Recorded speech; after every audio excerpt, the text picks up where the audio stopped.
I have a very special stream for you. I'm here with Gonzalo Lira. So again, Gonzalo is a Chilean American journalist. He's residing in Kharkiv in Ukraine, and there's a fear that he was disappeared, so to speak. Well, he's here with me. He's here live in the flesh, and thankfully he's okay. Gonzalo, how are you? I'm doing very well, Richard. Thank you very much for having me on. And hi, chat. How's it going? I think we've got about 1,000 people watching. So again, guys, please make sure you hit the like button. It helps with the algorithm. Gonzalo, can I just ask you what the hell happened? Because everybody was worried. You were set to appear on George Galloway's show, and then you didn't show up, and people were saying all sorts of things.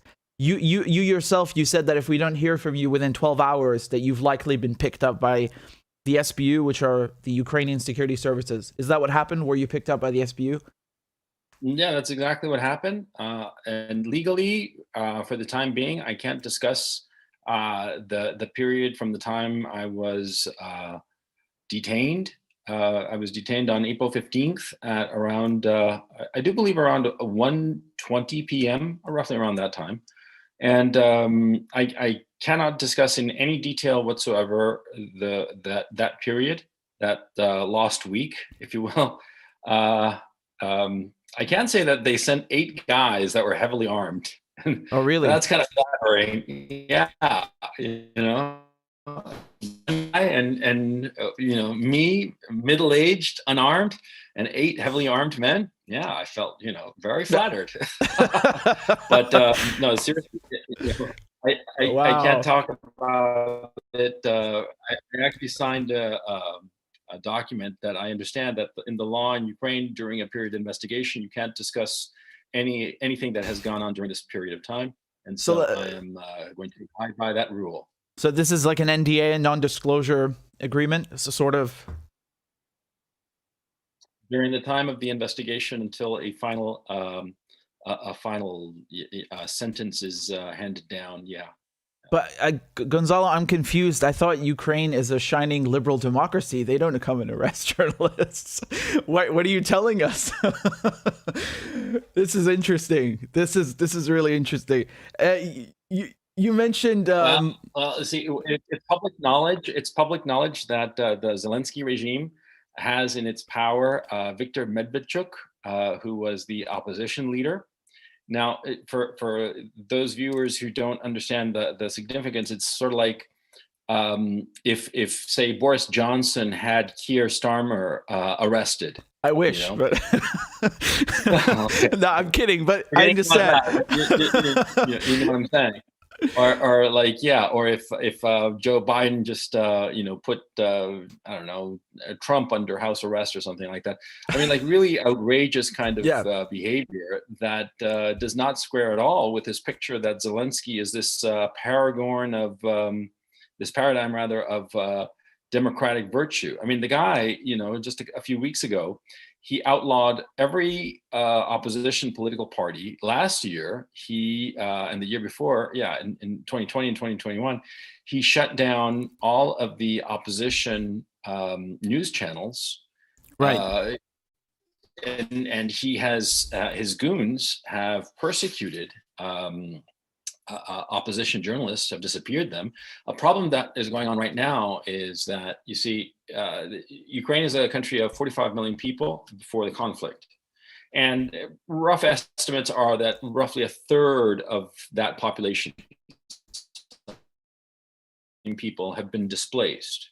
Now, some of them have fled the country altogether, and others, a majority, about 2/3 of those people, have moved internally. But the thing is, see, with all of this movement going on, a lot of people have lost track of other people, including a lot of journalists. And a lot of outspoken journalists in Ukraine are kind of like missing, and nobody's really sure if they're missing, or just, they're on the move and nobody can find them. At this time in Ukraine, who are a male between 18 and 60, you can be conscripted and forced to get into the uniform and start fighting. Okay. Now, so obviously a lot of people have gone underground to avoid this fate. Now, I know for a fact that there are individuals who are floating around looking for such individuals, such men who are of fighting age. The reason I know this is because I was actually approached by one a few weeks ago. I didn't realize it at the time. He seemed sort of suspicious to me. And he came up to me and started talking to me. And I don't speak a word of Russian or Ukrainian. And I mean, da and niet, and that's pretty much it, right? And so this guy started talking to me, and I was like, "What are you talking about?" And he sort of like, realized I was a foreigner, and a foreigner, of course, is exempt from this rule. Mm-hmm. And but the point is that, see, all kinds of repressive measures are being carried out by the Zelensky regime, and you have to understand that Zelensky is an actor. He is a cocaine addicted actor. And I don't care if I'm still in Kharkov and I could get into trouble, but it's the truth. The guy is a cokehead, the cokehead of Kiev. That's who he is. And he is a puppet of Ihor Kolomoisky, who is an oligarch who created him in 2015. Zelensky was a very successful actor in Ukraine, as there are successful actors in every country. Romantic comedies, that kind of thing, everyman roles. And he was hired for the TV show Servant of the People, and which was produced rather by an outfit called 1+1 Media, which was the largest media company in Ukraine, which was owned by Kolomoisky. Now, Zelensky was market tested to play the role of an accidental president, in the show Servant of the People, which was a show that was astroturfed. For those of you who aren't American or don't understand the term, it's when something is made artificially popular by spending a lot of money, a lot of marketing money, to make it appear as if it's, grassroots, but it's not really grassroots. It's created, manufactured, astroturf. That's where the term comes from. And so he was astroturfed into enormous popularity in 2017 and 18. And in 2018, he all of a sudden ran for president for real. But it was all bankrolled by Kolomoisky. Now, Kolomoisky, Ihor Kolomoisky, look that name up. Don't take my word for it. Ihor Kolomoisky, guess what other company he owns? Burisma Gas. The same Burisma Gas that Hunter Biden was on the board of directors and was getting paid $1 million a year for a no-show job as a member of the board of directors. And Ihor Kolomoisky was the guy who made that happen. And here's another little twist in this bizarre story. Ihor Kolomoisky is good friends with Victoria Nuland. Victoria Nuland is the Undersecretary of State for Political Affairs, and she is the woman who manufactured the coup d'etat of 2014 in Ukraine. Right. And so you have all this spider web of interconnectedness. And see, when I talk about this stuff, it sounds like I'm high. It sounds like I'm one of these weird conspiracy theory, tinfoil hat brigade kind of guys, right? You can look this up. You don't have to take my word for it. All of this information that I'm saying, it's publicly available, and it's been reported multiple times. None of this is secret. None of this is like some big discovery that I made. Okay, I want to make that clear. Okay, I'm just the moron who's like, oh, look at this. Oh, look at that. Oh, they're connected. People should know about this. And so I went and told people, and I got into shit out of trouble, man. That's basically what's going on. I mean, I'm not like going out there and digging into files and getting into meeting up with people in shady corners and cafes, very dark, and trench coats and fedoras. No, I'm just a loser with a computer and Google and Wikipedia. Okay, and just you tell this stuff because it's true. It's insane. I mean, you put it in a very modest way. I'm just putting up on the screen. This is Victoria Nuland, who again is the Undersecretary for Political Affairs. I'm just showing her face on the screen. I'm sure everybody's familiar with her, but nevertheless. And the Wicked Witch of Washington. Yeah, she's flying around in her broomstick, going somewhere or other, and she's all kinds of nasty.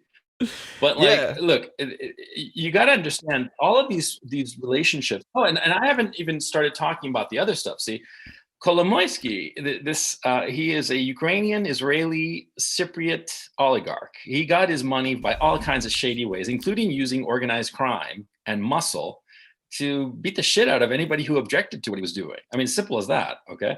And see, he's the guy, that guy, Ihor Kolomoisky, he's the guy who set up the Azov battalion. Now, these guys, Azov and the other, there are a bunch of different groups, right? But let's just call them Azov to make it short. But there's this S-14, there's Right Sector, and Right Sector is actually kind of important right now because the leader of them is pretty much running the war, all kinds of people. Anyway, the point is that, see, all of these people, they were football hooligans. I'm not kidding. I wish I were. They were football hooligans, right? And some of them from here in Kharkov and the Medalist Club, right? And the Medalist is the local team. And these football hooligans were organized by Kolomoisky or his security people or whomever, and he paid them off and organized them into these neo-Nazi battalions. And of course, if you're thinking, wait, if he's Ukrainian Israeli Cypriot, does that mean he's Jewish? And yeah, he is Jewish, and he's the one who set up these neo-Nazi goons. You know? Right, but they keep telling us there's no Nazis in Ukraine because Zelensky's Jewish, and that's supposed to invalidate the entire claim, apparently. Look, see, there are a lot of liberals. Now, you have to keep in mind, I am a conservative. I'm a political conservative. I'm a man on the right, okay? But see, there's a difference between like a man on the right and a Nazi. There's a difference between a man on the left and a, crazy Stalinist communist, right? I mean, there are differences. There are nuances. Life is all about nuance, quite frankly. These guys, they are not about nuance, man. They tell you right to your face that they are neo-Nazis. They have tattoos on their shoulder or their chest, and they're happy to show them to you. They're not going to hide them. Right. This isn't like some loser from Brooklyn, right? Some little Brooklynite cafe latte sipping loser who says that J.K. Rowling is a Nazi fascist because she's uncomfortable with the whole transgender movement. No. These are actual Nazis, not J.K. Rowling Nazi, okay? Actual, okay? And they're like American History X. They're almost like cartoonish in their exaggerated profile. And they'll go right up to your face and say, yes, we are Nazis, and we think that it's great, and you should be one too, and you should get a big swastika tattoo on your chest just like us, and it'll be great. We'll go out there and bust skulls and cause all kinds of mayhem. It's like that. Now, here's a key issue. You got to understand what's going on. See, these guys in 2012, really, they started getting organized in 2013 and 14. They were the muscle in the Maidan revolution, which was not a revolution. It was a coup d'etat. It was a so-called color revolution, which is basically what it is. For those of you who don't know, it is a coup d'etat that masquerades as a popular revolution. What happens is that, see, it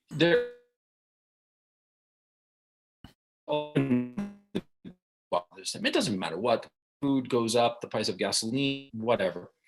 Did I freeze up, or am I still going? You froze up for a second, and I was going to make a joke that the SBU are jamming the stream or something. No.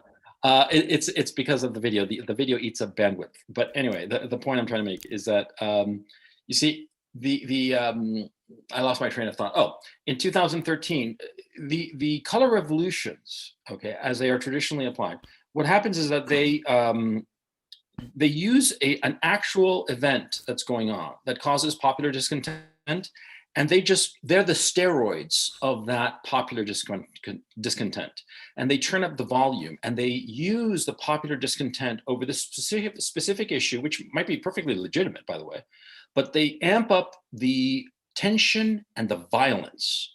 Yeah. And they use that violence to overthrow the regime that's in power. And so the regime in power doesn't have a chance to deal with the protesters, negotiate things, calm things down, potentially fix the problem that they're having, because these are legitimate problems. And you have to understand, in most leaders, in most countries, they want to solve the problems of the people, if only to make life easier for themselves. Okay, I mean, they're not just, let them eat cake. That's a caricature. Most leaders, most people who are in leadership positions are very smart customers, and they understand that if there's popular discontent, the smart thing, if only to make your life easier, is to solve it. And the way you start to solve such a problem, whatsoever that problem may be, is first to talk and negotiate and calm things down. But these color revolutions, that's the antithesis. They want to amp up the violence, amp up the rhetoric, amp up Yeah. the hysteria and anger and fury, and get more people and get to a point of explosion, like a nuclear bomb, get it to a fissile moment where the whole thing just goes boom. Yep. Right. And so that's what they did in 2014. And the detonants were these neo-Nazi thugs. Now, after the successful coup d'etat, because it was a successful coup d'etat, the government of Ukraine, of Poroshenko, decided, and of course pressured very, very much by these neo-Nazi thugs who were the ones responsible for the coup d'etat. They, on the one hand, created dedicated military battalions that were of these neo-Nazi groups, like the Azov battalion, like the Aidan battalion. That's actually more the size of brigades than battalions. I mean, bigger. They're pretty big. And on the one hand, and on the other hand, what they did was they took a lot of these neo-Nazi thugs and spread them out throughout the security services and the armed forces. And so what's that called? That's called stiffening in military lingo. What it is that, see, suppose you have a division, say, that is not very good. They're not disciplined. The soldiers are lacking in discipline and skills and what have you. Well, then you take a small group of men, like a brigade size or something, and that are very disciplined soldiers, very good soldiers, and you spread them around. And what happens is that these very disciplined soldiers, by example, make the other not so capable soldiers, they sort of like start to rise up. Okay, it's human nature that you want to copy the more dominant behavior. And that, of course, this is a typical military doctrine called stiffening. And this is a lot of the cases, like, for instance, in these wars that the United States got involved in, whereby they would have, quote unquote, advisors. Well, these advisors, their job is not to advise and give PowerPoint presentations, but rather to join the armed force and act as the stiffening agent that would make these soldiers better soldiers, more disciplined, better at their task of soldiering. You see, that's the point of an advisor, a military advisor. Now, ideologically, something very similar happened here, because these soldiers, these agents provocateurs, excuse me, these right-wing, not right-wing, they're fascist nutcases, were spread out throughout the armed forces of Ukraine. There are estimates that they were from 1 in 20 soldiers to 1 in 10. Now, what happened is that they spread their ideology around pretty drastically over the past 8 years. They've been pretty effective because they are ideologically minded. And most people are not ideologically minded. Most people just go with the flow. And so when you have, in a military situation, an armed force, highly ideological individuals who actively spread their ideology among people that they are working with and living with 24/7, because that's how it is in the armed forces, right? Right. Well, a lot of those soldiers are going to become ideologically radicalized. Now, on the flip side, what you have is the NATO. Ukraine is not part of NATO, but NATO was training the Ukrainian armed forces ever since 2014. It's 8 years. What happened was that they were training them at the rate of, if memory serves, it was 4 battalions a year. Okay, they pretty much trained the entire Ukrainian armed force. And the NATO training involves the concept of interoperability, because NATO is an alliance of multiple countries, right? And so what you want to have is you want to have, say, a brigade from Italy. You want to be able to just pull it out, move it over, and plug it into a German division, and it works properly. That command and control, weapon systems, communications, all that stuff is all on the same par, like one army. That's called interoperability. And so the Ukrainian soldiers were trained to be essentially NATO soldiers. Okay. Right. Their heavy tanks and heavy weapons were Soviet era and Ukraine built, sure. But in terms of strategy, in terms of combat tactics, in every sense of the word, they were NATO soldiers. Yep. And they were actually better than the best NATO soldiers, including American NATO soldiers, for a very simple reason. The Ukrainians were seeing active and constant combat on the contact line with the Donbass, okay, which is the southeast area, which is the point of contention. You see, the war that started in 2012, 13, it never ended. It's been this slow grind in the Donbass area. That's why 16,000 people have died over the last 8 years, 500 people a year, because, 2,000 people a year. Jesus Christ, my math is going out the window. But, 2,000 people a year in this slow, relentless grind, okay?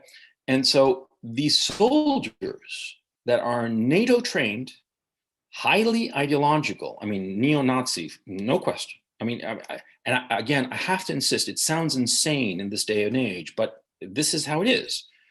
NATO trained neo-Nazi ideology and with extensive combat training. Because what happened was that the Ukrainian army was rotating its soldiers through the Donbass area so that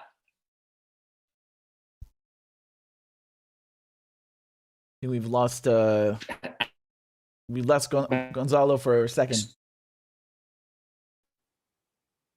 What? Oh, I'm sorry. You're back. We lost you for a second. You froze up. How much did it? Where did I cut off? Well, you said that they were rotating them. Okay, right, they were rotating them at the front line, and so all of the units of the Ukrainian armed force have had combat experience. You see what I'm saying? Right. Hello? Yeah. And so what happens is, as a practical matter, the Ukrainian units are the best trained NATO units, and they are better trained and have more experience. They are better soldiers than the American soldiers or the British or the French or the German or anybody in NATO. They're the best. They are top line because they have actual combat experience and relentless combat experience. So they know what works. They've learned through bitter experience what combat tactics, everything. They are the best soldiers that NATO's got, and they're losing.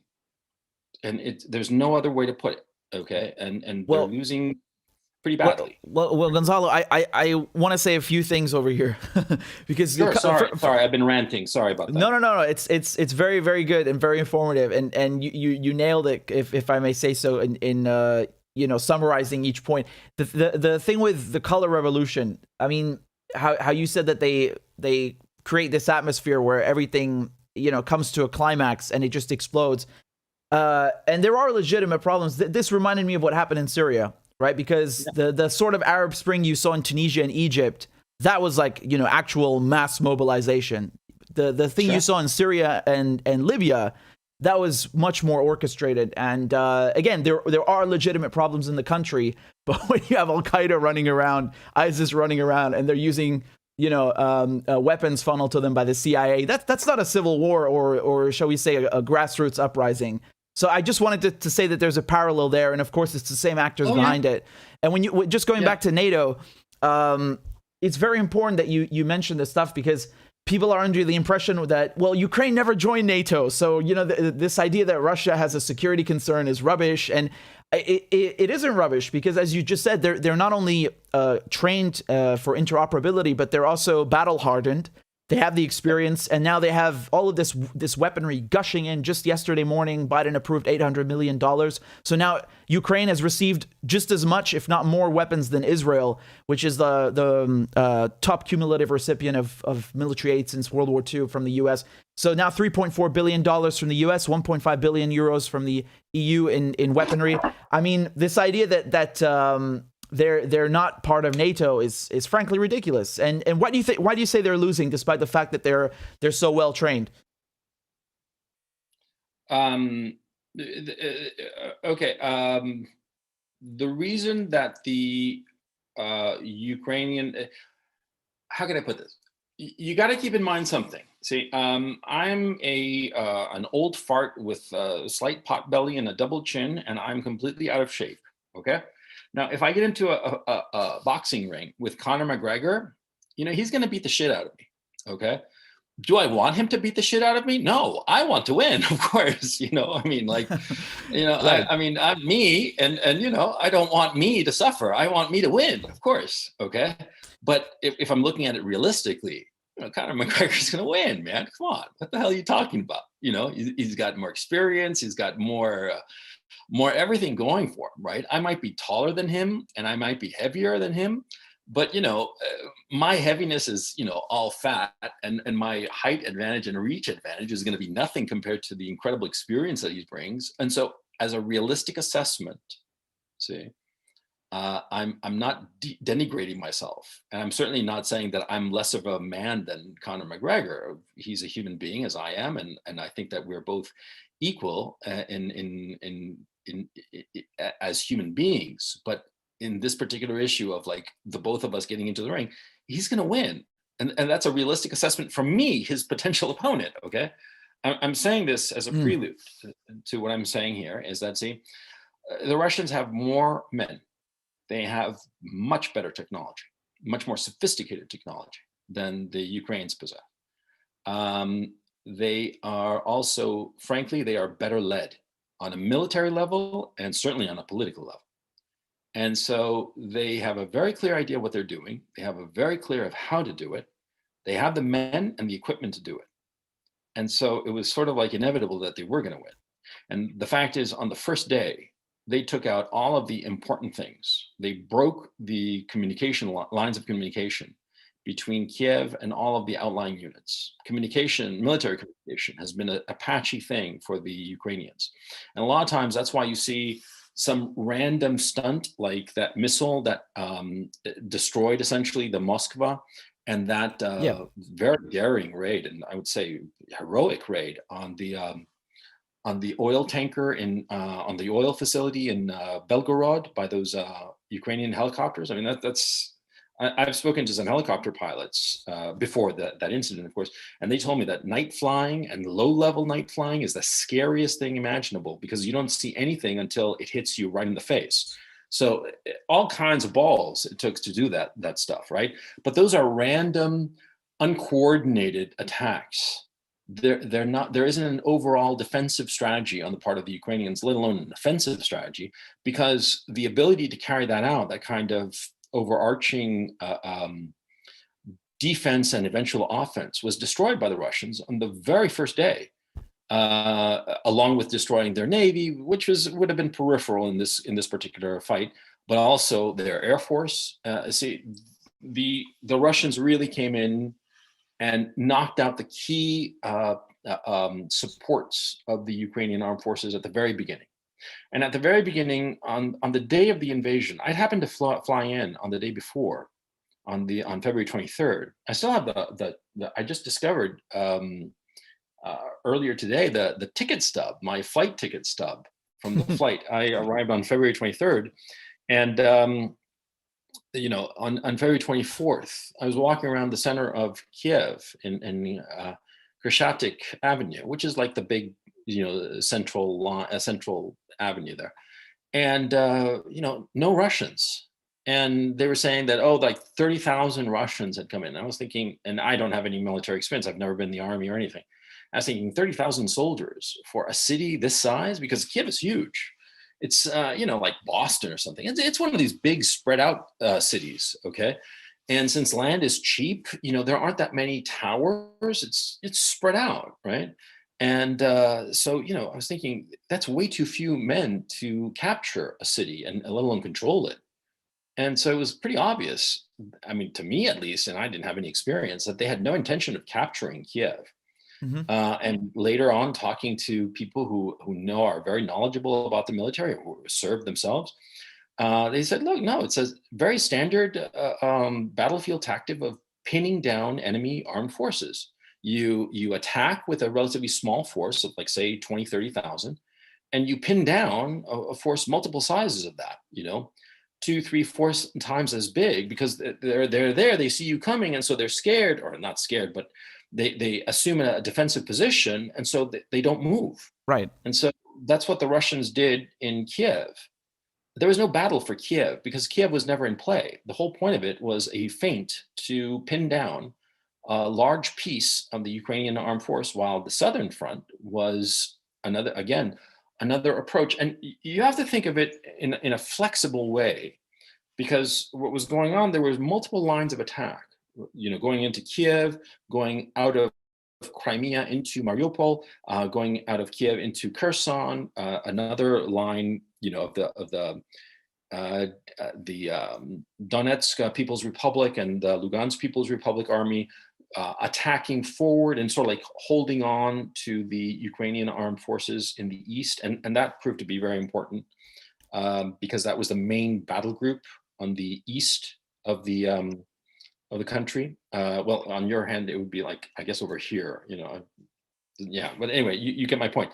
The point is that, see, the Russians attacked from multiple axes, actually 6 axes, and they kept them all open, sort of like figuring out, well, which would be the best approach. And, they adapted and moved around and shifted. And finally, the big battle, which is happening right now, it's been going on for a couple of weeks now. Right, Mariupol.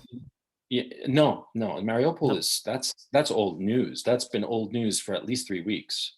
See, because there comes a moment when an army is attacking a city or a position or whatever, when it's over.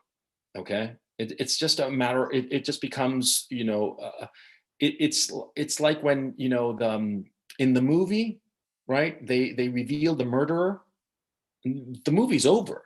But then there's going to be a coda, and there's going to be like some extra stuff, and the hero and the heroine are going to kiss and make up, and the little tying up the loose ends kind of thing, right? But the movie's over. It's just the denouement, right? See, the movie, the Mariupol, and here's another key issue. Well, on the mainstream press, on the front page, the last days, in their paradigm, in their view, it's Mariupol. But if we look at the map, it is over. I mean, I think it's been over for 3 weeks. Okay. Right. See, you got to understand. There's another thing too that people don't understand about this war. See, the Russians didn't go in there thinking we're going to conquer territory. The Russians had a very clear objective: demilitarize and denazify.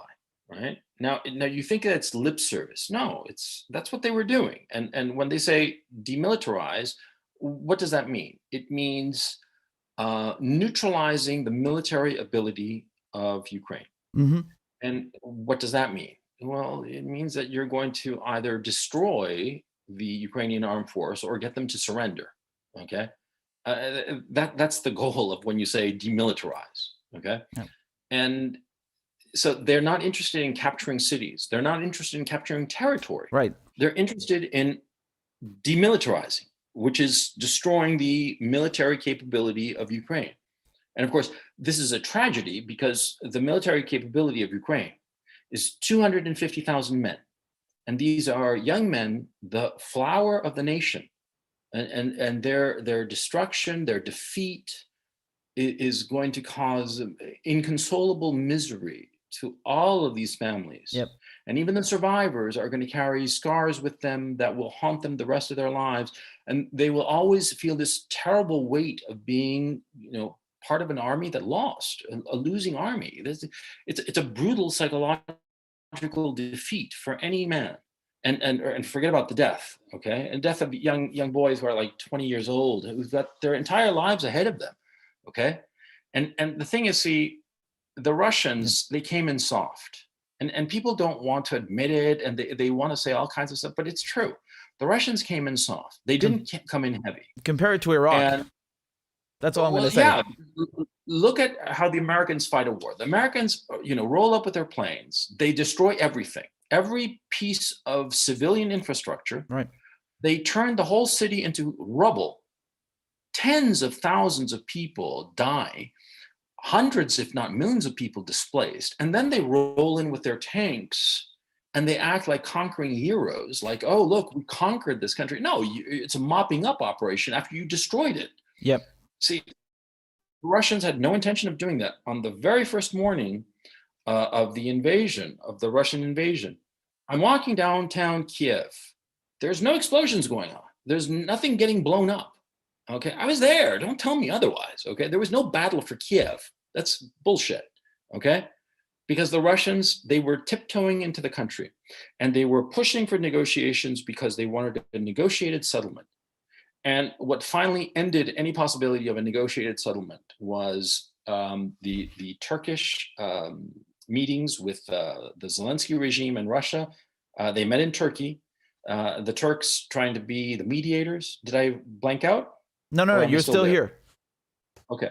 They met up in Turkey, and they tried to negotiate, and the Ukrainians finally said, okay, well, maybe we won't join NATO, right? And the Russians figure, well, we're making some progress, right? And then 2 weeks later, or not even a week later, the Ukrainians said they walked back everything that they'd agreed to. And all of a sudden the Russians are like, why are we negotiating with these guys? These guys are never going to negotiate. So we're just going to destroy everything. And that's what they're doing. They are destroying everything in the military. Okay, you got to keep that in mind. And the reason the city of Mariupol was destroyed is because, and this is the truth, the Azov battalion, which was headquartered in Mariupol, which hated ethnic Russians, because it's the whole battalion, or brigade really, was a bunch of neo-Nazis who hated Russians as an ethnic group. And Mariupol is, of course, ethnically Russian, and they speak Russian.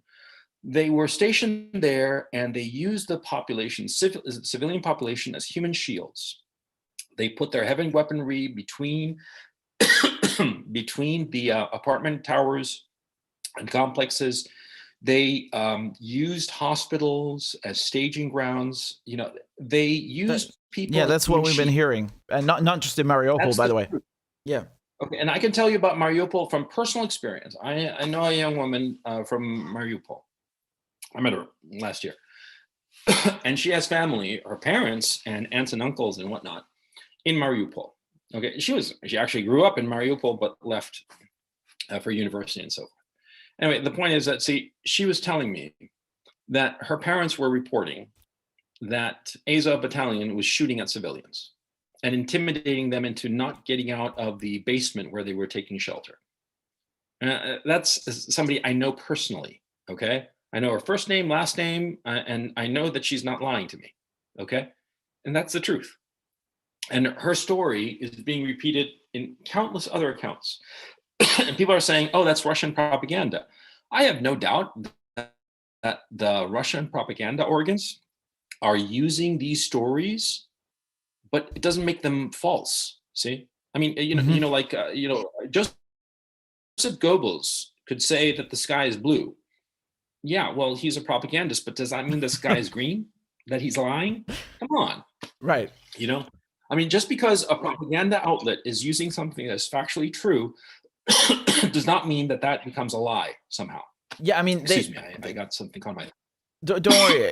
They talk about propaganda, but I mean, you just mentioned how Zelensky banned opposition. He basically consolidated the media into one, state media thing. And I'm sure you've been seeing what's going on in Europe. They've banned everything that has a hint of Russian. Yeah. It's scary. It's racist. Yeah. It's racist, by the way. It's completely racist. It goes against every value of the Western democracies, because the Western democracies have stated unequivocally that there's no such thing as collective guilt. See, you are from whatever race, whatever religion, whatever creed, and you are responsible as an individual, not you as a member of your people or religion or creed or what have you. Right. But here we are applying collective guilt over the political decisions of people in the Kremlin. You agree with them or not, that's irrelevant. The point is that, these Russian citizens, they didn't make these decisions. Like this tennis player, Medvedev. Right. They've banned Russian players now from Wimbledon. And yeah. Look, I know for a fact that he did not decide to go to war with Ukraine. I know it for a fact. And I know for a fact that he has never shot at a Ukrainian. Okay. My psychic powers are that awesome. And also because, of course, he's a goddamn tennis player, for crying out loud. He had no, involvement in the political decision or the military actions. And yet he's paying the price just because he happens to be Russian. What the hell is going on? When I heard that some Italian university was proposing to ban Dostoevsky because he's Russian, I'm like, what the hell are you talking about, man? I mean, come on. But it's hysteria, and it's from my point of view, it's another example of the end of empire. Yeah. Excuse me, just a minute. I'm going to get something in. Sure. I'm just gonna remind the viewers how many people we got watching now. I think about 4,300 people. Make sure you guys have hit the like button. Cheers.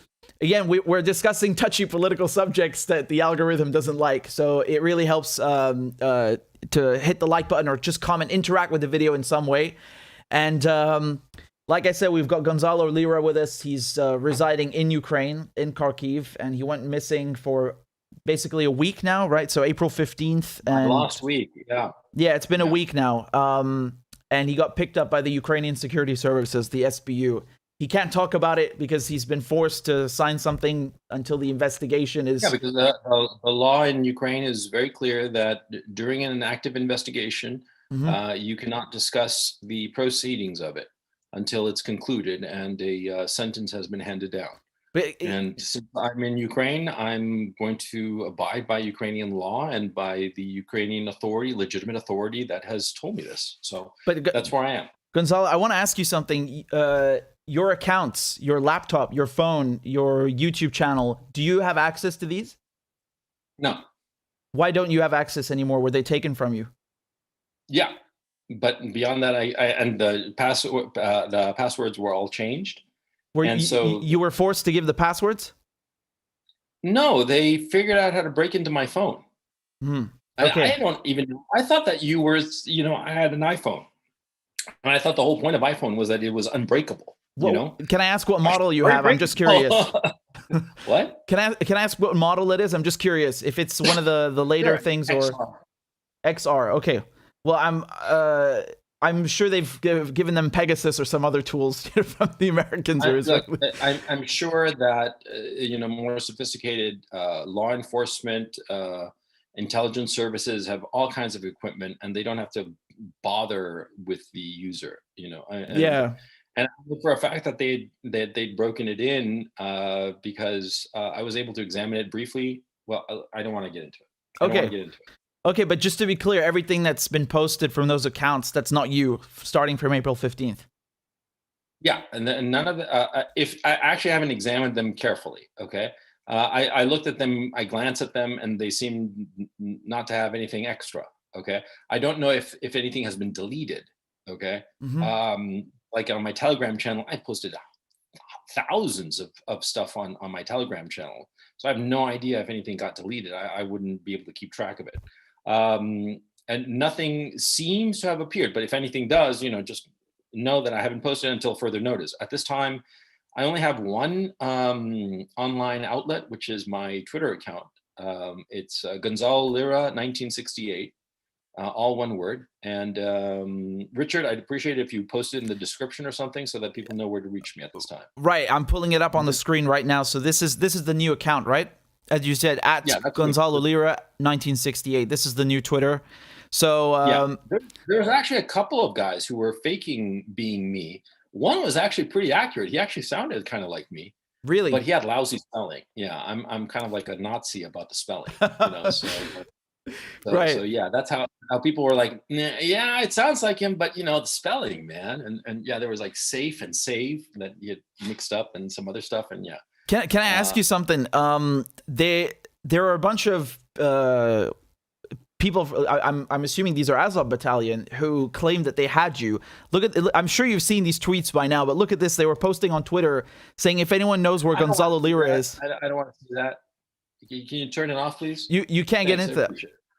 The thing is, I don't really want to talk about people who are like, hoping for my death, and laughing about it. I think that's wonderful. I mean, how would you feel about it? It's disgusting. Yeah, it's really disgusting because you had again, I'm sure you've seen the other things. They were basically saying that they have you, and I think Scott Ritter, who is a former Marine in UN, he was basically, he said, I'm not sure if this is accurate, but he basically assumed that. Well, you know, whatever anybody says, sometimes they make mistakes, and sometimes they jump the gun when they should be a little bit more cautious from of repeating what they might have heard, or of phrasing things. They should be a little bit more careful, and that's all I have to say about that particular situation. Okay, yeah. But look, in this kind of thing, a lot of people, when they get on the bandwagon, try to take advantage for their own, spurious little reasons. I could care less. It didn't affect me one way or the other. Okay, now some of it does. I think it's kind of like, some of the people, dude, they're. I have to insist on something.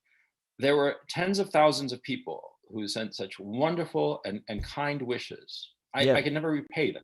Okay, and I felt truly moved. It was truly something that reviewing it and spending the day seeing it, message after message wishing me the best, and so many people praying for my well-being and just so worried, and it's deeply humbling. It truly is, and it affected me profoundly, but on the flip side, there's always going to be that 5-10% of assholes who say all kinds of nasty stuff. And you got to take the bitter with the better. You know what I'm saying? Yeah, but you don't go on it. That's my thing. And like a lot of online influencers, I mean, you're an old hand at this, so you know what I'm talking about. Everybody gets shit thrown at them. And the trick is that you mentally have to just disconnect and realize that these people who are throwing all this shit and saying such evil things, it's not you or me, it's themselves. They have a hatred within themselves, in their hearts, hatreds that are, born of years of resentment, and whether justified or not. Sometimes these poor individuals have suffered grotesque injustices, and sometimes they're just born bad, to put it quite bluntly. But regardless of the core reason of the whatever lit that fuse, right? The hatred that they spew at you is really a hatred that they feel for themselves. Yep. And it's not your problem. When you see that kind of hatred, I mean, there was actually some live streamer that did a whole live stream celebrating my possible death. It's it's really disgusting. And I was talking about this yesterday. It's sad. What it is that, Richard, that is just the expression of the self-hatred of such individuals. Okay. I mean, like, you and I are talking, right? If I hear that some guy that I really just don't like, he suffers some horrible fate, I'm not going to celebrate it. Exactly. I'll feel sorry about it, because the death of a human being is a tragic thing. And I know that you would feel the exact same way and act the same way. And frankly, if I were to hear that somebody that I really hated, like my worst enemy in the world, something tragic happened to them, I'd be like, oh, this awful thing happened to the guy. I don't care for the guy, but this happened to him, poor bastard. Yep. And move on. And that would be that. It wouldn't even, I mean, it would never dominate my attention beyond, the 2 minutes it takes to say what I just said, right? Yeah. But to spend, a couple of hours, that is just a deep-seated hatred for yourself. It's really telling. It's really telling. I was when I was speaking about you yesterday, I was just raising the example about how disgusting all this is. At the beginning of the Ukraine war, you had a couple of journalists, a cameraman who used to work with Fox, CNN, with everybody. He got killed, unfortunately. You had another journalist, I think, from the New York Times. And again, we hate mainstream media. We don't like CNN. We don't like all of the you propaganda. Hate mainstream media? They're my best friends. We hang out all the time. We have picnics. What the hell's the matter with you, Richard? My point is that we hate the propaganda, but we're still upset at seeing people being killed, right? Like, I'm not going to sit here and gloat about something like that. And I think it's so funny that you have people calling themselves liberals and the people who support so-called democracy, and they see another journalist being kidnapped or killed or worse, and they celebrate that's so telling of what authoritarians they are, and the deep-seated hatred that you just talked about. It's really disgusting. And I'm sorry, I didn't want to upset you by showing this. My question actually was if it was true, if it was really these people, because aside from the gloating, we were just worried that any of those people. Okay, that's the only thing. Okay, because people were worried that is it really the SBU? Is it someone else? But I know you can't talk about it. I just wanted to ask, so because people have a lot of questions. There's literally thousands of people spamming the comments right now. The most important thing is you're okay. I think everybody is really happy to see you again. You had us worried for a moment, and I mean figuratively. I was worried too. Yeah. Yeah, there's some people that you posted about on Twitter. You said that, like, you listed a few names, and you said that they're also. If I can just pull this up, this is from your old Twitter account. Could you tell us a bit more about these people and who they are Sure. Well, see, what I wanted to highlight was that these are people that the Zelensky regime has dealt with. If you could put the list on again, because I offhand I can't recall the names. Look at them. Now, the first one was the name of the mayor of a small town in Lugansk province. Kremina, I believe, is a town of about 18,000 people. Not a particularly large town in Ukraine, if quite frankly, a rather small one. And Vladimir Struk was assassinated. He was kidnapped on the 1st of March, and he was found 2-3 days later, I believe, shot through the heart and dumped in the middle of his own town. Oh man! Because he was considered pro-Russian. Okay. Now, Denis Kiriev was a member of parliament in the Ukrainian parliament, of course, and he was also one of the members of the negotiation team. Now, remember, when you send a negotiation team, who do you send? You send the people that you trust the most, the people that are the most capable, right? Because you want to get a good deal, right? In whatever negotiation you get involved in, right? So Denis Kiriev was somebody who was supposed to be trustworthy. And yet, after the second meeting of the negotiation, he was arrested. And in the process of his being arrested, he was killed.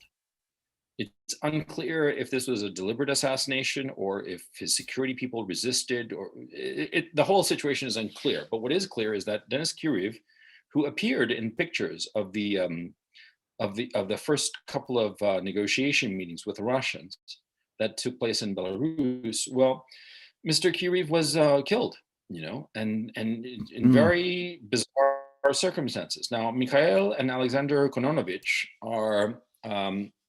The first two gentlemen are dead. Mikhail and Alexander Kononovich they were active in the communist youth, young kids in their early 20s, and they were kidnapped, and nobody knows where they are right now. And their crime is that they were communist and insufficiently pro-Ukrainian, I suppose. Nestor Shufrik, now that's a scary story. He was another member of parliament, also considered pro-Russian, because he said that he wanted, and these were his words, he said that we should bring the boys back home, meaning, bringing all the soldiers back home, which is a perfectly somewhat sentimental statement. It's nothing that, you get upset about, you at most you dismiss it, as being impractical and a little bit woolly. Right. But other than that, nothing to it. Well, he was kidnapped by thugs, and these thugs, they actually took selfies of themselves holding a knife to his throat. I'm not kidding. Look it up. Oh, man. Google his name, Nestor Shufrik. And he was kidnapped by these thugs, and then he was trussed up like a turkey and blindfolded and left on the street for the SBU to collect as if he were a package. And then there's another video of Nestor Shufrik being verbally abused and manhandled by an SBU officer. What happened to him after that, nobody knows. And that was a sitting member of parliament. Okay, think of it. Think of like if somebody did that to your favorite member of Congress or your favorite MP or this is serious stuff here. Yep. The stories are similar. Yan Taxiur, Dmitry Jangirov, they were journalists. Elena Berezhnaya is a human rights advocate.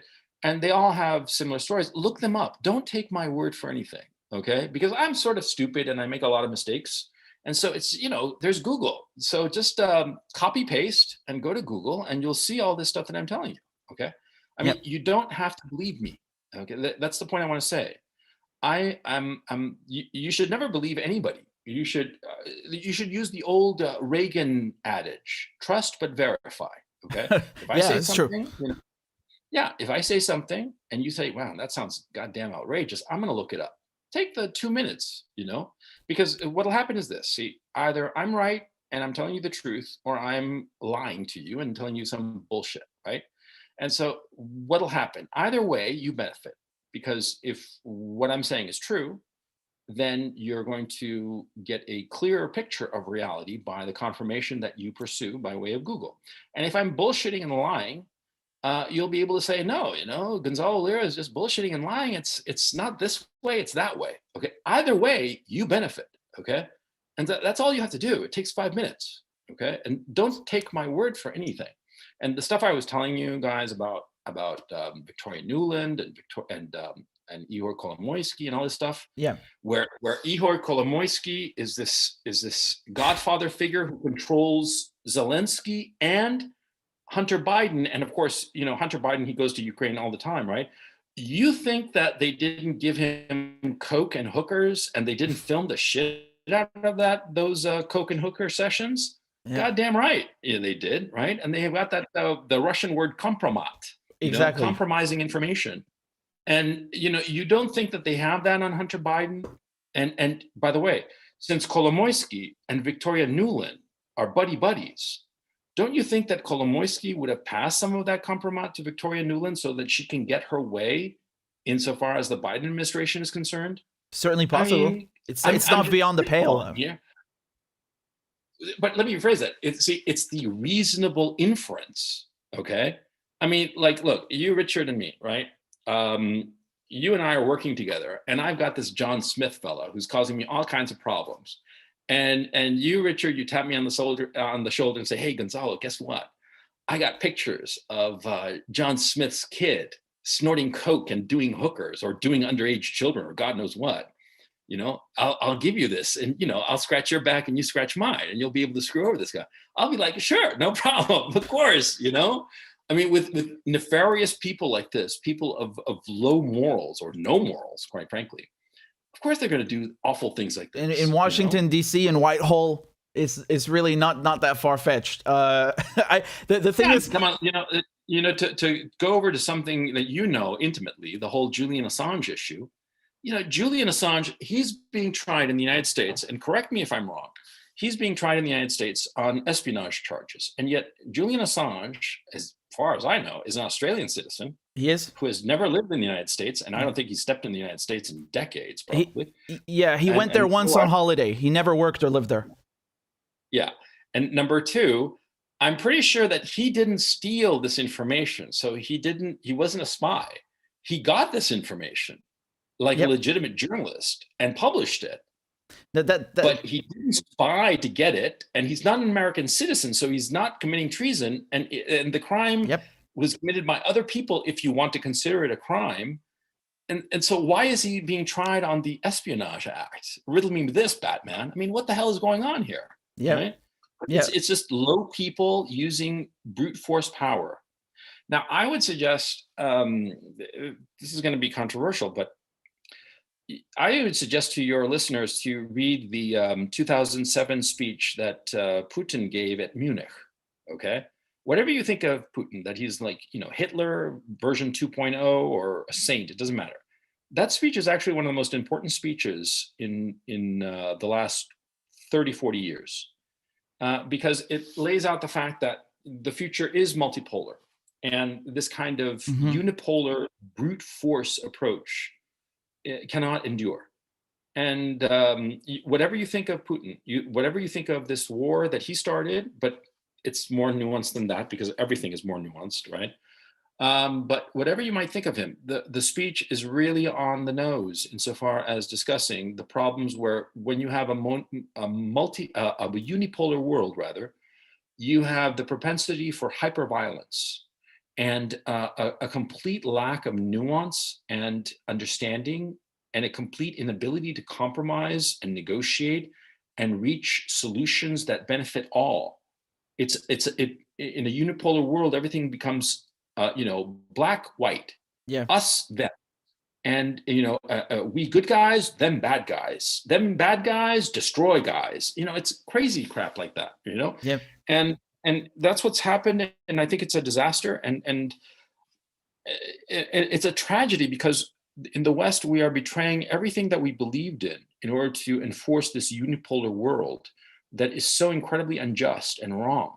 And Julian Assange is a part of it, because what's going on is that some people in Washington got pissed off that he made fools of them, and so because of it they want to punish him, even though in a legal sense and a moral sense he never did anything against the United States. He just published information. But it's all part of the same bullshit. It is. That's what I emphasize. See, you think that, Ukraine doesn't connect with Julian Assange. Julian Assange never set foot in Ukraine, as far as I know. But it does. It does connect. It's Absolutely. this bullshit, these lies, the betrayal of everything valuable of Western civilization.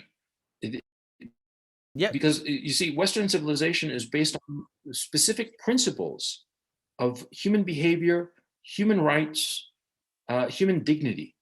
But most important of all is a moral sense of that which is good and that which is evil, what is wrong. And what's happened is that our current leadership, they've literally gone beyond good and evil. For them, it's just expediency and maintaining and accruing more power, irrespective of the human cost to all the people that will be, run over in this relentless pursuit of power. Well, sorry for ranting. That's how you get people. That's how you get people like Victoria Nuland, because she's a neoconservative, right? And I think they take this good evil thing to the it's balls to the wall, because they think that we meaning the West, we're inherently good and everything we do is good, no matter how corrupt it is, no matter how contradictory it is to definition. To the stated beliefs of human rights and democracy. And then again, when you have this unipolar world, it's just emboldening, and it's like let's crush, let's erase, let's decimate anybody who challenges us. And I totally see why you say the Assange case relates to Ukraine. It's really all part of the same framework. It truly is, and it's kind of weird watching journalists in this climate. They don't challenge power centers anymore. They don't challenge their own governments or corporations or intelligence agencies. They just cover for them, and instead they want to go after random private citizens or other journalists. It's really weird. And I don't need to tell you, publications like the Daily Beast, the New York Times, they're all in it together. It's quite pathetic at this point. We don't have a fourth pillar anymore. And maybe some of your audience members don't know, so I'll just tell the story because it's funny. I got a hit piece done on me by the Daily Beast. Yeah. And they like smeared me. And the thing is, they smeared me relentlessly, but they didn't pin anything on me. They didn't say, he murdered his puppy or ran over an old lady or something. No, it was just random smearing, and it was so long. It was 10,000 words, right? And they never pinned me with anything that had actually that you could say, yes, this was morally reprehensible. No, it's just innuendo and bullshit and all kinds of garbage. Yes, right? It's ridiculous. It really stems from this hatred. Like somebody dedicated all that time to write this. Exactly. The sickness of a soul, because you read that, because I'm a professional writer. I got my start in Hollywood, or writing scripts, and then I got into writing novels for a while, and just did other stuff. But the point is that, you get into writing enough, and you start to realize that people's emotion, their soul, whether they want to or not, it starts to flower in what they're writing. And when you're in a better mood, and when you're happy in general, it shows in the work that you do. Okay. And what I'm basically saying in a complicated way is that your written work is a reflection of yourself, your mood, of your soul. Okay. I mean, there are some people, I myself, unfortunately, do not have the gift of belief. I personally believe that this is the only life that we have. But yet I do believe that there is like a soul, not in the immortal sense, but rather just like a spirit, a vibe that is unique to each person, because each person has just a unique frequency. And I know it sounds all kinds of hippie bullshit, but you see what I'm saying. But the point, the important point, and what I want to make is that, see, um, that vibe of who you are comes through your writing. It's reflected in it. And when it's dissonant, when it's sick, when what's inside your soul is just putrid, it is reflected in the writing. Hmm. And I remember reading this Daily Beast hit piece on me. And since I'm a professional writer, I can easily read something completely objectively and look at it just as a piece of writing as opposed to something about me. And I thought to myself, this guy is not scoring any points on this target, but he's just revealing himself in this Joycean kind of epiphany way, paragraph after paragraph, just revealing the hatred for himself, the hatred for life in general. And it was just so sad. I mean, it was kind of funny because it was all this effort to, get me, but he failed, right? But more fundamentally, it was just a sadness. Yeah. And I personally think that so much of our society, insofar as the debt slavery of so many students, the rigid educational system that forces intelligent people to become compliant in order to succeed, rather than encourage them to explore and potentially fail so that they will grow as people. I mean, our educational system and the way it's set up, the for-profit educational system. And do keep in mind, I'm a conservative. I am a political conservative. I'm not center right. No, I'm right wing. Yeah, fuck yeah.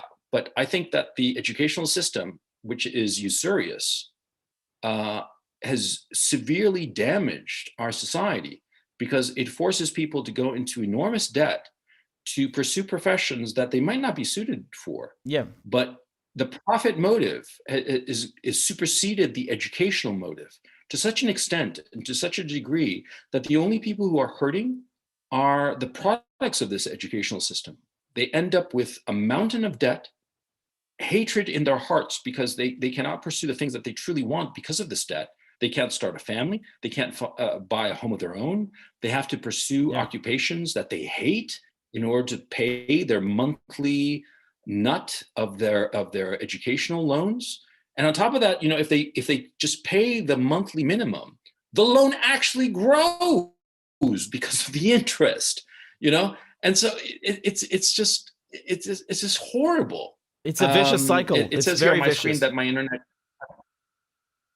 I can hear you fine. And I think that it's usurious and it's despicable, and worst of all, it's killing the spirit of so many young people that it's no longer. When I graduated from college,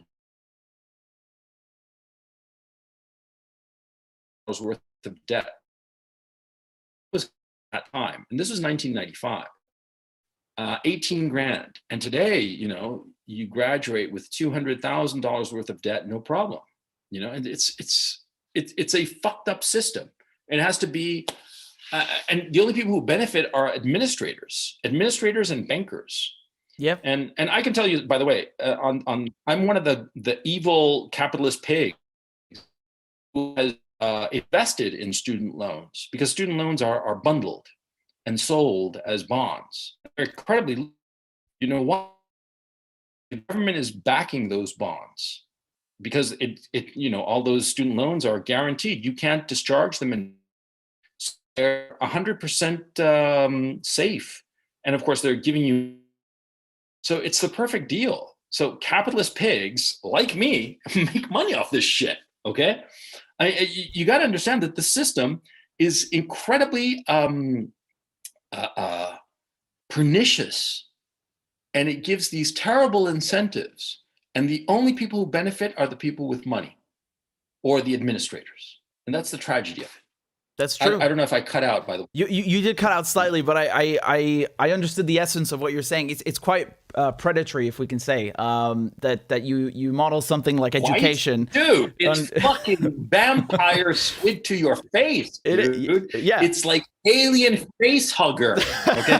Because also the other problem is, dude, see, everybody wants to go up in society. They want to earn a decent living and buy the material things that they've been convinced that will make them happy. Of course, when you actually get all that material shit, you realize it doesn't make you happy, but that's another story. The thing is that all these kids graduating from my school, they've been socialized into believing this bullshit. And so they want to get that accreditation because they realize they're not stupid. They realize that the degree isn't going to teach them shit. It's just an accreditation. And so they all want this accreditation, and they'll willingly pay whatever is necessary, sign whatever paper is put in front of them without thinking the long-term consequences of their decisions. And of course, their parents, because their parents are in the same boat, and of course, the parents want the best for the kids, and they also have been socialized. The parents have been socialized into thinking that a university education is the way to go. They go along with this bullshit. And, well, I mean, here you have it. And the thing is, you can't convince the parents or the kids that this is a terrible decision that they're making. You can't convince them. The thing is, in most countries, especially if education is free, it is the right choice. But when you have a system where, again, this the squid on your face, they're just trying to suck money out of you. And also the poverty draft, right? Basically, come to the military, get your limb blown off for a Purple Heart, and we'll pay for your college education. It's not really a good system, No, it's a horrible system. Okay.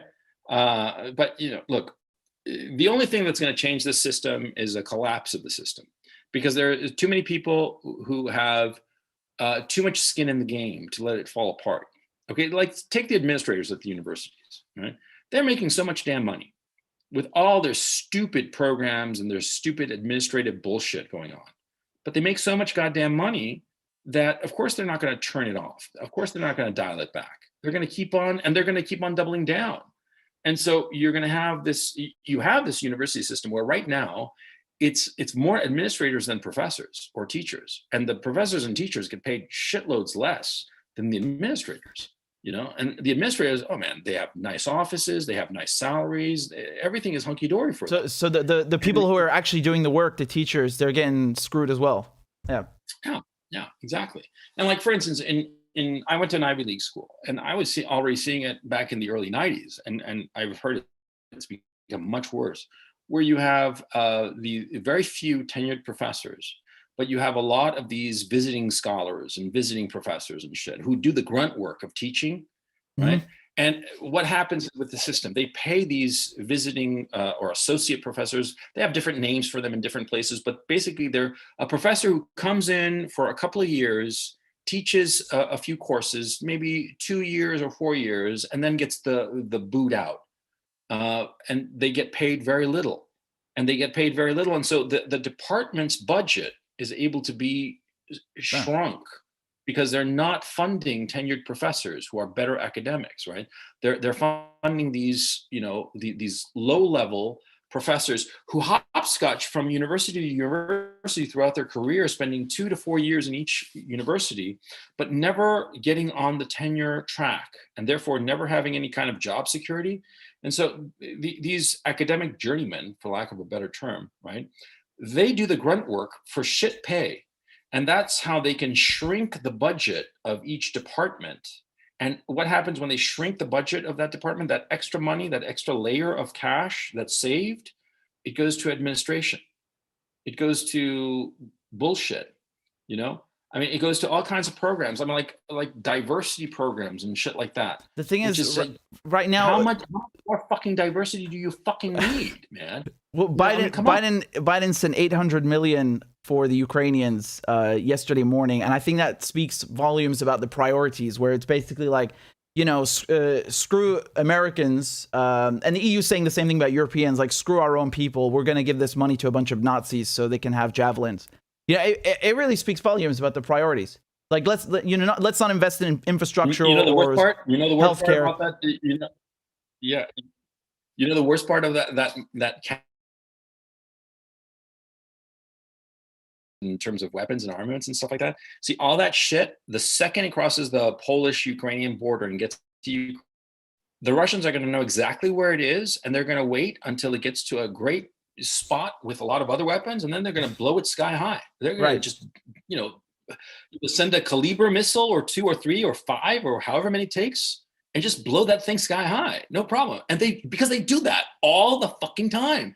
I was reading today about some strike that they hit in Lviv like 2-3 days ago or something, and I saw the video, man. It was awesome, man. It's just really cool. I don't think I've seen it, but oh well, they blew up some weapons depot. The Ukrainian government said it was like I don't know, basketball courts or some shit like that. And no, it's like all kinds of weapons and crap, imported weapons from the West. See, the Russians own the skies of Ukraine, and there's something else too. You got to understand. The Russians have incredible human intelligence on the ground. They have a lot of people in Ukraine who are, it's not correct to call them loyal to Russia, but they are extremely sympathetic to the Russian side. Many of them are ethnic Russians. Some of them are not even ethnic Russians. Some of them are ethnic Ukrainians. And they disagree with their current regime because their current regime is fucking awful, right? And so anyway, they get a lot of human intelligence, okay? And a lot of people think that human intelligence comes, a military person and getting, hookers and cocaine and taking pictures. No, it's not like that at all. It's not blackmail. Okay, that's just the Hollywood version. Okay, the kind of bullshit that I used to peddle back in the day. No, the reality is it's basically discontented people who think that a particular cause that they happen to be fighting for is wrong cause, and they don't want to be fighting for it, but they've got bills to pay and the mouths to feed and all the rest of it. And so they wind up giving up the ghost. And so anyway, the point, the Russians have great human intelligence. And so whatever is going on in Russia, in Ukraine rather, they know exactly what's going on. And so any thought that any weapons that get into Ukraine will actually make it to the front, it's just absurd. It's just not going to happen, man. And anyway, the war is going to be over before that. I was just going to ask you, perhaps as as a final question, how do you see the war developing? Because we've seen, Mariupol is basically done. There's just the metallurgical plant that's left. But again, there are other things. Yeah. So what do you think is going to happen? Again, it's speculation, but nevertheless. Sure. I think that what's going to happen next is the Mariupol ended, like I said, 3 weeks ago. Okay, it's all over but the shouting. Okay, it's just when a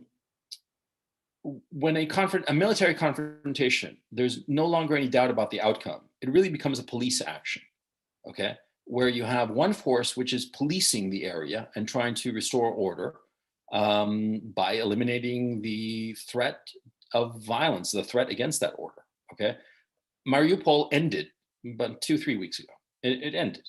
Okay, and now this is just the cleaning up, and the cleaning up is going to last some more. Okay, because those guys who are down in the Azovstal, they're determined, and also there's something else going on. Somebody is down there, somebody important, somebody really important. I have my bets. I think it's a general called Roger Cloutier, an American general, but nobody knows what's going on down there. Okay, and yeah, you're going to say that this is tinfoil hat time, and maybe it is. This is speculative, what I'm saying, right? But the Ukrainian government sent 7 helicopters, and a bunch of them got shot down. There are different conflicting numbers as to how many were shot down. They also sent a ship to try to rescue people. Now, that kind of effort to remove just a handful of people, well, that handful of people, either they themselves are intrinsically important, or they have information that is extraordinarily important, or sensitive, or delicate, or embarrassing, take your pick. And so I want to know what's down there. Okay. I mean, out of idle curiosity, quite frankly, but I'm just, something's down there. Okay. And I think that part of the reason that I heard how Putin and Defense Minister Shoigu gave this formal public debriefing where they decided, yes, they're not going to send Russian soldiers in to assault. They're just going to be patient and wait. And that was just for public consumption in Russia. But I think that they are doing that also because they want to see who's down there. I think they know who's down there, and they want to bring that person out. And that person is going to be a big chip in the game, okay? Because there's something going down there. I mean, I know it, how can I put it? You know when you get you know when you get a dog that gets a whiff of a rabbit, and he's like, oh, there's something there. Yeah, I'm like the exact same way. There's something there, man. I'm telling you, there's something there. So anyway, but to go back to your serious question, so and very good question. Look, the way things are evolving is around Kramatorsk, around the Donbass area, around where the contact line is. See, all that area is, there are trenches, there's bunkers, there's all kinds of installations that the Ukrainians have built over the past 8 years, defensive fortifications, okay? Now, that area and those soldiers are being encircled by the Russian army. They're being encircled and they're being held down rather, by the DPR and LPR forces, and they are being encircled by the Russian forces. Now, it's typically called a cauldron because it's a typical classic Russian military strategy that they've been using since the Napoleonic Wars. Okay, it's like 200 years old by this point. And you know, don't fix it if it ain't broke. And the system is very simple. You attack and surround your enemy, right? Like a pincer. Yeah, it's a double pincer. And envelopment, call it what you will. But once you have it surrounded, you just turn up the heat and slowly grind it down, okay? And it's the American mode of war is these big breakout moves, but the Russians prefer nice, slow, predictable grinding down. So that's going to get ground down. And that's a tragedy because there are at least 60,000 men there. Frontline fighters, the best of the best that the Ukrainians have. And to see those poor men be annihilated, it's a tragedy. I'm not kidding. I'm not being ironic or sarcastic by any stretch of the imagination. I'm being dead honest here. It is a fucking tragedy. Those men, fine men, brave men, they're going to be annihilated because the political leadership of Zelensky being pushed by the neo-Nazis and by the Newland people and the Anthony Blinken people and the State Department in Washington, and also Boris Johnson, who recently came out that you cannot negotiate with the Russians and all this bullshit. Those poor soldiers are going to be annihilated for nothing. I mean, this is the tragedy. It's going to be for nothing, you know? I mean, look, when you have a battle, a fierce battle, where there's a possibility of one side decisively winning or the other side decisively winning, and there's a great loss of life, of course it's a tragedy, but at least it was for a good reason, okay? But here it's going to be for no reason because these poor men, brave as they are, and they are brave indisputably, they can't win because they don't have the ability to resupply, they do not have any fuel, they do not have the possibility of being relieved or reinforced. It's over. Yep. And these poor men are going to be, if they're lucky, they get smart and lay down their weapons, which is a bitter, bitter pill, no question. But it's infinitely better than death for no reason. That's the thing, you know? So anyway, you got this encirclement that's going on in eastern Ukraine, the famous cauldron. Actually, it's now a double cauldron at this point, but it doesn't matter. I mean, for purposes of just figuring out where this is going to go. The next step would be very obviously to grind that cauldron down. It could be 4 to 6 weeks. It could be quicker, because what happens a lot of times in these types of situations, when you look at military history, what happens a lot of times, you can have a very, very fierce defender, but all of a sudden they hit some tipping point, and nobody knows when the tipping point is until it hits.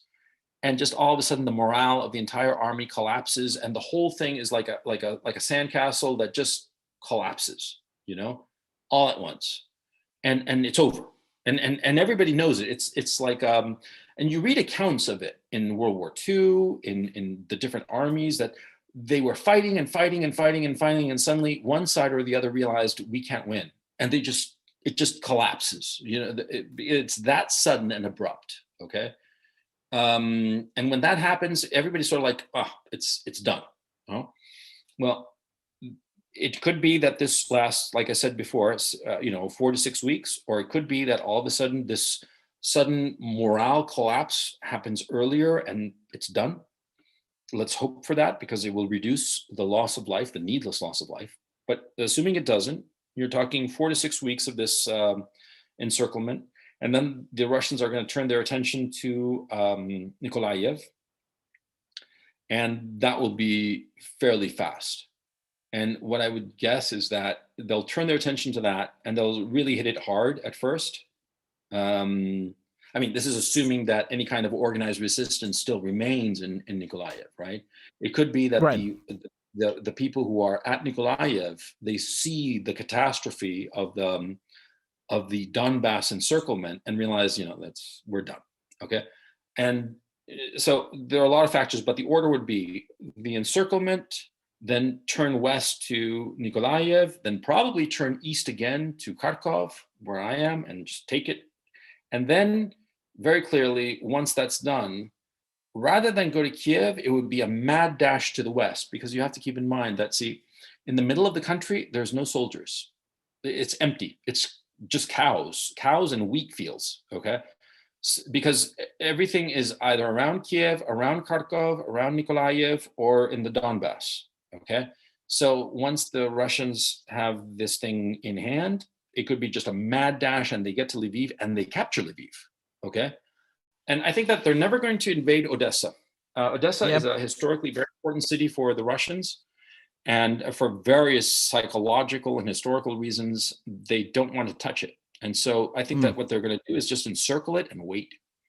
And so it could be that there's a lot of waiting around before the end of the war, but actually not that much fighting. The brunt of the fighting is happening right now. Okay. And the fact that you see the Russian policy of not really showing, war zone footage. Okay. Like they have Patrick Lancaster, who's a great guy, a bald guy, right? But I suspect that he's being very careful.